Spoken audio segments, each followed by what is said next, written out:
वो लोग जो आत्मा का हनन करने वाले लोग हैं, स्लेयर्स ऑफ सोल, वो लोग जब यहां से हटते हैं, मरते हैं, तो उन लोकों में पहुंच जाते हैं।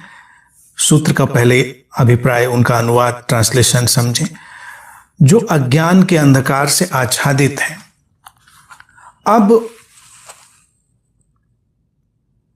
आत्मा का हनन क्या है? सर्वप्रथम तो हमको इसी बात को देखना होगा कि क्या है वो फिनोमेना जिसको हम आत्महंता, स्लेयर ऑफ सोल कहेंगे। आत्मा भी एक पारिभाषिक शब्द है। उसको अगर हम आज के संदर्भ में ट्रांसलेट करेंगे, आज के संदर्भ में हम उसका अनुवाद करेंगे, तो वो हमारी प्रेजेंस के संदर्भ में, हमारी जो उपस्थिति है उसके संदर्भ में ही कारगर होगा।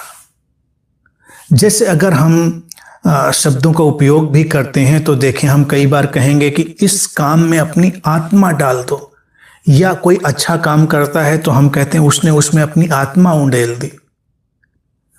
क्या आत्मा उंडेल दी? कैसे उसने अपनी आत्मा डाल दी उस काम में?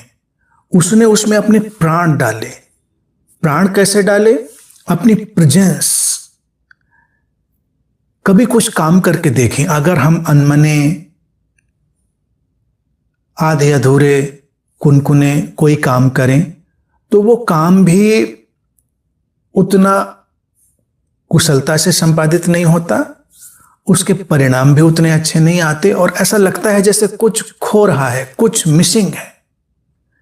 लेकिन अगर हम किसी काम को करते समय पूरी प्रेजेंस से भरे हुए हैं, पूरी अपनी अवेयरनेस से भरे हुए हैं, पूरी सचेतनता से हम गहराई में भरे हुए हैं, और फिर उस सचेतनता से हम वो काम करते हैं, तो वो काम भी अच्छा हो जाता है।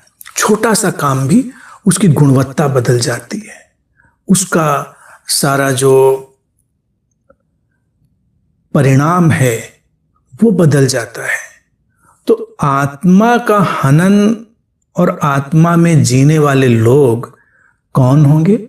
वो लोग जो निरंतर अपनी प्रेजेंस को मिस करते हैं, जो इस वर्तमान के क्षण में नहीं जीते,